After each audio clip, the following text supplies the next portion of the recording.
Have you ever seen an old photograph where someone's smile makes you feel uneasy? A seemingly harmless photo, but the longer you look at it, the more it seems off, as if those eyes know more than they should. In the small archives of a Kansas historical society, such a photo was found: a farming family, 3 children, and in the middle, little Emma Morrison. A slight smile, small hands clutching something. Only when zoomed in do you realize it's a baby tooth. From that photo unfolded a journey of investigation that lasted more than 2 years, taking historian Robert Hayes through forgotten diaries, hidden medical records, and strangely spaced graves. What seemed like a family tragedy hid one of the earliest and most gruesome crimes in American history, where the killer was not an adult, but a child. Tonight, relax and let me tell you about Emma Morrison, the secret smile in the family photo. Dr. Michael Hayes adjusted his reading glasses, his eyes tired from hours spent leafing through boxes of rotting photos in the basement of the Millfield County Historical Society. The old Kansas building seemed to breathe the moisture of the past, a repository of decades of forgotten memories. But that afternoon, amid the smell of old paper and the dust of time, he came across a collection recently donated from a heritage auction. Most were early 20th century country family portraits. Stern faces, stiff clothes, eyes weary from the harsh life on the prairie. Until he saw this one. It was remarkably well preserved for more than 100 years old. A family of 5 stood in front of the modest log house, the Kansas plains stretching out endlessly in the summer sun. The father tall and thin, his hands calloused, slung over his wife, who wore a simple cotton dress. 3 children completed the scene. A baby in his mother's arms, a boy of about 12 with a stern look, and a little girl with curly blonde hair standing close by. Hayes paused, looked more closely. Unlike most photographs of the time faces cold and restrained, this family was smiling. Genuine, innocent smiles exuding pride and warmth. The father beamed. The mother was gentle, the boy grinned with joy. But when his eyes fell on the little blonde girl, he paused. That smile different. Not childlike innocence, but something elusive, as if the lips were smiling, while the eyes were not. On the back of the photograph, faded ink read, "The Morrison Family, Summer 1921. Our beautiful children." Hayes set the photo aside, intending to scan and archive it carefully. He understood that in his work, a study of early 20th century rural life, sometimes seemingly ordinary photographs held extraordinary stories. Afternoon sunlight filtered through the basement window, casting long, slow shadows across the tabletop. Outside Millfield's modern world continued its rhythm, indifferent to a secret that had lain dormant for more than a century. Hayes tidied up his documents, carefully clipping the Morrison photo into his research file. He had a vague feeling that there was more to this family than meets the eye, and he couldn't have known that the secret was there right in front of him, just waiting for the right person to find it. 3 days later, in his small home office, Hayes patiently scanned each photo from the auction into a high-resolution digital file. The Morrison family photo lay near the bottom of the stack. As the scanner hummed to life, he found himself drawn back to the little girl's strange smile. The photo file appeared on the screen, sharp to the last detail. Hayes began his usual routine, adjusting the contrast lighting and noting every detail to preserve historical authenticity. Modern technology sometimes reveals things invisible to the naked eye.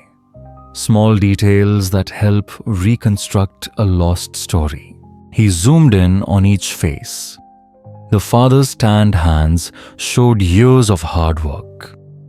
The mother's dress, though simple, was crisscrossed with skillful stitching, a testament to the economic hardships of the post-World War I era. The baby in her arms looked healthy and rosy, a rarity in the poor rural areas of the time. Then his gaze fell on the girl, Emma Morrison. Emma, according to the original document, was about 8 years old. Her blonde hair neatly curled, her white dress pressed flat. But that smile? Hayes zoomed in further. A coldness crept into her childlike features as if she knew something no one else did. As he adjusted the lighting, something unusual appeared. Emma's right hand, half hidden under her dress, appeared to be clutching something tiny. Hayes frowned, his heart starting to race. He zoomed in, increased. The resolution adjusted the lighting. The image began to come into focus. A small, pale white object, oddly shaped. He leaned toward the screen, his breath catching as he recognized it. What Emma Morrison held in her hand? It was a human tooth. A baby tooth, probably from another child. The room suddenly grew colder. Dr. Michael Hayes sat there, his eyes glued to the screen where the Morrison family photo was displayed in the brutal clarity of modern technology. A tiny tooth in the palm of a child's hand, a detail that shattered the peace of the room. A detail that should not be in a happy family photo, unless there was something else behind it. The next morning, Hayes began his search. He searched through every record of Morrison in the Millfield County Digital Library, newspapers, civic records, church documents. And then, amid the blurred text on a scan of the June 15, 1921 Millfield Weekly Herald, he saw a small headline in the corner of page 3. Local child still missing. Community search continues for Timothy Baker. Hayes read slowly. Timothy Baker, a 5-year-old boy who had disappeared from his family's farm 3 weeks earlier. His parents, poor wheat farmers, organized a search party across the plains, but to no avail. The boy was last seen playing by a stream that bordered several farms, including the Morrison farm. Timothy disappeared in a land where people believed children could run free and play without fear. A subsequent article in July of that year reported that the boy's body had been found in a shallow grave near the Morrison farm. The cause of death undetermined.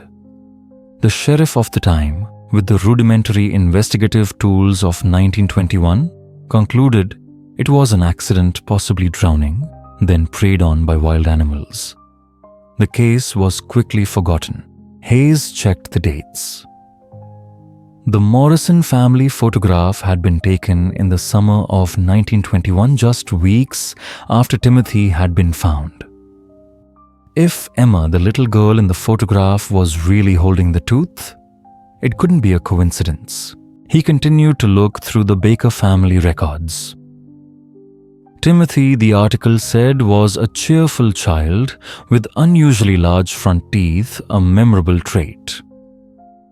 His mother, in her desperate statement to the police, had mentioned her son's big smile. Hayes turned back to the screen. He zoomed in on Emma's tiny hand. The tooth, pale white, was now more visible than ever. Bigger, larger than an 8-year-old's. His hand shook as he saved the image. It was all circumstantial, but the coincidence was unbearable. He felt as if he were looking at evidence of a crime buried for centuries. The next day, Hayes drove to the old Millfield County Archives, a grey warehouse, where they kept old files, court records, police reports, yellowed pages. He spent nearly 3 hours rummaging through rusted drawers until he found a slim file titled The Timothy Baker Case, 1921. Sheriff William Grant. Inside were a few handwritten notes and a few crude black and white photographs. Grant's report included details that had never appeared in the press. Timothy's body had been found in a state of severe decomposition, making it nearly impossible to determine the cause of death. But Grant noted the child's mouth was severely damaged, many teeth missing. At the time, they assumed it was due to decomposition or mauling by an animal. But Grant, in his shaky handwriting, was skeptical. He also interviewed neighbors. One farmer said he had seen little Emma Morrison playing alone by the stream several times before Timothy disappeared. Another said he had seen Emma talking to Timothy in the days before he disappeared. Grant even met Emma in person. During the interrogation, her parents were always there. Emma, according to the records, answered each question calmly, almost too calmly for an 8-year-old. When asked about the missing boy, she showed no fear or sadness. And then the final detail, the most terrifying, Emma Morrison had accurately described Timothy's teeth. She mentioned the boy's 2 large front teeth, even though no one in the village had ever mentioned such a feature. Sheriff Grant wanted to investigate further, but he was pressured. Local officials, fearing public panic, forced him to conclude the case with a safe conclusion accident. Hayes photographed the entire file. As the yellow light fell on the old black and white photos, he felt like he was looking into a sealed, dark corner of history. That evening in his small study, he began to expand his research. Not just Millfield, but the surrounding counties. He looked into every child disappearance in the early 1920s.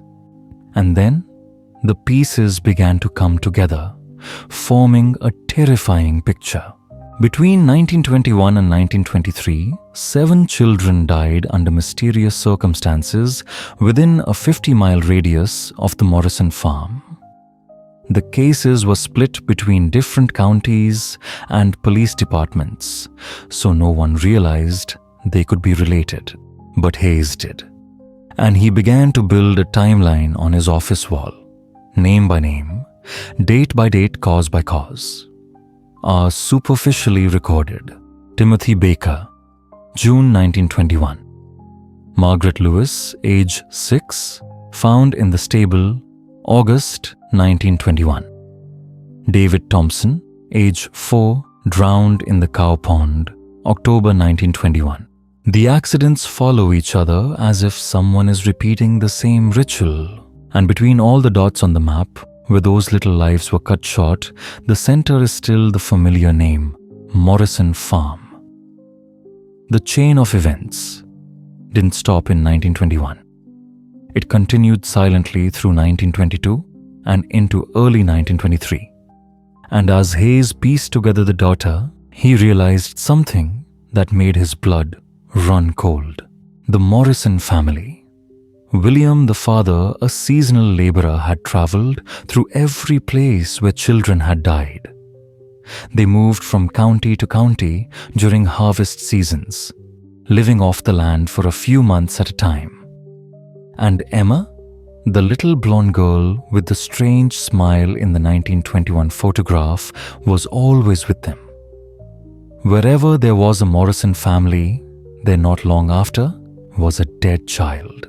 Hayes contacted the descendants of the families, many still living around Kansas. Most remembered only vague stories, whispered conversations between grandparents. But a few told details that sent a chill down his spine. An elderly woman said her grandmother had mentioned Margaret Lewis, a 6-year-old girl who was said to have died in a stall accident. But in that old story, there was a detail left out of the paperwork. There was something wrong with her mouth. Teeth missing, no one knew why. The pieces now were undeniable. Emma Morrison was involved in more than just Timothy Baker's death.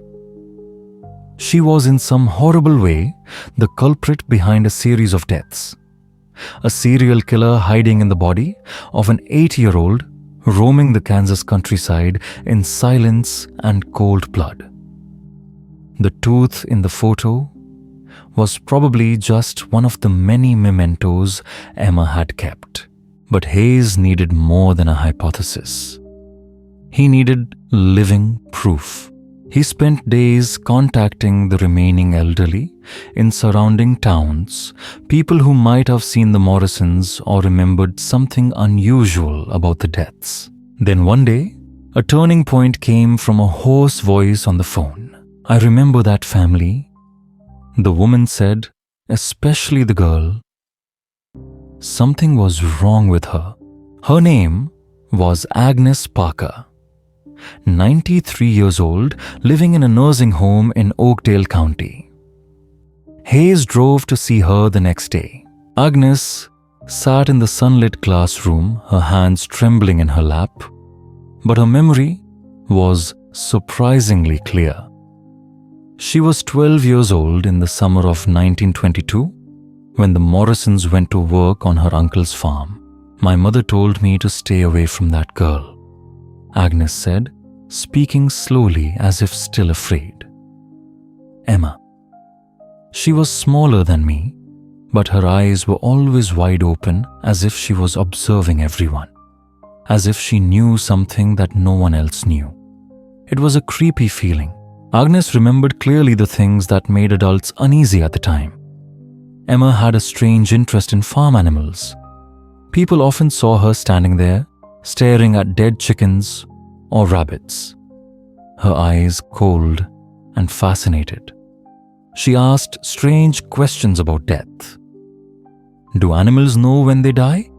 Or can their bodies still hear people calling? One afternoon, Agnes accidentally came across Emma behind the barn where a dead cat lay. She was poking the cat with a stick, Agnes said, her sunken eyes staring into the distance.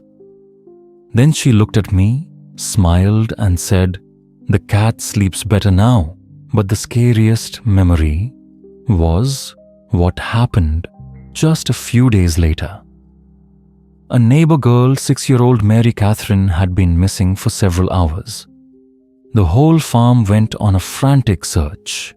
They finally found Mary Catherine in the root cellar alive, but terrified, shaking, and unable to speak. When asked what had happened, she could only say one sentence: "There was a mean girl who tried to hurt me." Adults dismissed it as a child's imagination, but Agnes's mother believed. My mother told me from that day on never to be alone with little Morrison. She said there was something in that child that wasn't human. Agnes's account made it all clearer than ever. Emma Morrison didn't just instill fear, she transmitted it to anyone near her. But what Hayes discovered next really took his breath away. In Butler County records, he found the last known case, Sarah Mitchell, 7 missing in February 1923. Unlike the previous cases, this one was investigated more thoroughly by Sarah's father, James Mitchell, a former railroad detective who never accepted that his daughter drowned while playing near the lake. In Mitchell's own file, an old notebook Hayes discovered in the county, files the father recorded every detail of the search. He wrote that the police were wrong or deliberately ignored, for Mitchell had found Sarah's footprints leading away from the icy lake, and alongside them a pair of smaller footprints, that of another child. The trail led to an abandoned grain silo on the outskirts of town, a place long forgotten, where the wind sighed through rusted metal and time itself seemed to hold its breath. It was there that James Mitchell found what no parent should ever have to see. Torn pieces of his daughter Sarah's dress, streaks of dried blood on the cold floor, and most horrifying of all, 3 tiny teeth arranged carefully on an old wooden crate, not scattered by chance, but placed with intent. Mitchell's journal from that time, pages yellowed, words trembling, revealed his growing certainty that Sarah had not died by accident. She had been murdered, and worse still, by another child. He went door to door across Butler County, speaking to families about any recent visitors. The same name came up again and again, the Morrisons, a quiet family of farm laborers passing through during harvest. And with them, their daughter Emma. Mitchell had tried to question the girl himself. He wrote of her calmness, her strange composure, how, when he spoke, Sarah's name, Emma had tilted her head slightly like a curious little animal and asked in a soft voice, "Do you want to know what Sarah looked like when she cried?" That single line haunted him. He said her voice felt wrong, cold enough to reach through bone. A few weeks later, in March 1923, James Mitchell was dead officially from a heart attack, though he was only 34 and had always been in good health. His widow, overcome with grief and suspicion, destroyed much of his research. But the journal survived, hidden among county records. When Dr. Hayes found those pages a century later, he couldn't shake the feeling that Mitchell's death had been no accident. If Emma's parents had learned he was closing in, perhaps they had done the unthinkable, silenced him to protect their daughter's terrible secret. The Morrison family had left Butler County the very same week, and from that point, they vanished almost completely. Hayes's investigation began to shift, moving from physical evidence to psychology, to understanding what life must have been like inside the Morrison home after that final killing. Church logs, school ledgers, fragments of correspondence all painted a picture of a family collapsing under the weight of something they could never confess. By late 1923, they had abandoned their itinerant life and retreated to a lonely homestead in the far west of Kansas. No school ever recorded Emma's name again. Medical files from the county clinic told of Mary Morrison, Emma's mother, seeking help again and again for nervous exhaustion. The doctor's language was formal, restrained, but between the lines, it spoke of a woman unraveling, haunted by something she could neither cure nor escape. Church attendance records showed the Morrisons becoming almost fanatically devout. They prayed, confessed, donated far beyond their means. And in one surviving letter, their pastor wrote of Mary's desperate question whether a child could be born without a soul. Hayes traced letters to traveling doctors, fragments of consultations describing a young girl with profound antisocial tendencies and a fascination with death. One report dated November 1923, mere months after Sarah Mitchell's murder, advised immediate institutionalization. But in the Kansas of the 1920s, such facilities barely existed. The Morrisons had no choice. They either surrendered their daughter to a system that would abuse her, or they locked their doors and kept the danger contained. And so, they chose isolation. Their remote farm became a quiet prison, not only for Emma, but for everyone who loved her. Then came Hayes's final discovery. Buried in death records and old cemetery files, he found it. Emma Morrison died November 1926, aged just 13. Cause of death, pneumonia.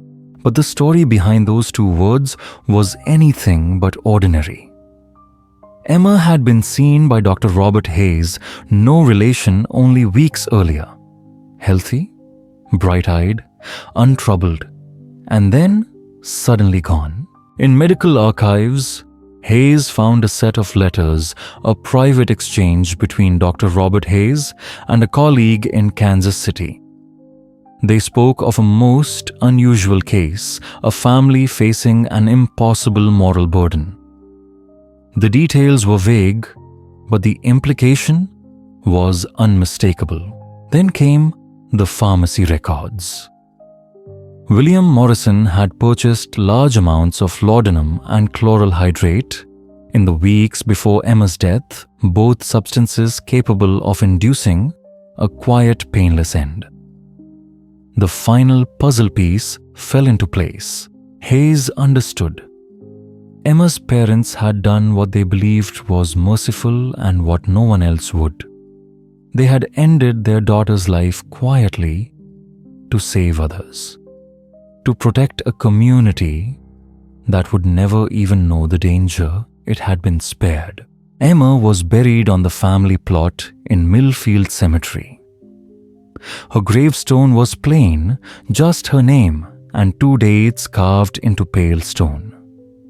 Her parents would later be buried at the opposite end of the same lot, far apart, as though even in death they couldn't bear to rest beside her.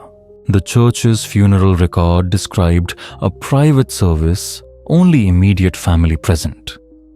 The pastor's notes spoke of parents weighted down by sorrows too heavy for this world, and a sense of release as though an invisible chain had finally been broken. Emma Morrison's reign of terror had lasted less than 3 years. But in that time, she destroyed at least 7 young lives and countless others through grief, silence, and fear. When Dr. Michael Hayes finally completed his investigation in late 2023, he realized what he had uncovered, one of the earliest documented cases of juvenile serial killing in American history. The evidence was irrefutable. The photograph of the smiling girl clutching a child's tooth. The pattern of deaths that followed her family's path. The whispers from those who had known her. And the desperate tragic measures her parents had taken to stop her. Hayes faced an impossible choice. Should he reveal everything, expose the Morrison family's final act of mercy killing, or preserve their secret to spare their descendants? In the end, truth prevailed. He published his findings under the title Hidden in Plain Sight: The Morrison Family Photograph and America's Youngest Serial Killer. The article spread quickly, drawing praise from historians and criminologists alike. But beyond the headlines, it brought something far more meaningful closure. Families who had whispered unanswered questions for generations finally had an answer. At the Millfield County Historical Society, a small exhibit now holds the photograph that began it all. The Morrison family stands frozen in time, a father, a mother, 3 children, all smiling beneath the bright Kansas sun. But if you look closely, very closely at the little girl in the front, you might notice it. That faint, secret smile. The one that held the truth for over a century. In her tiny hand, she isn't just holding a child's tooth. She's holding proof. Delicate, chilling proof of how darkness can wear the face of innocence, and how even the smallest smile can conceal an unspeakable horror.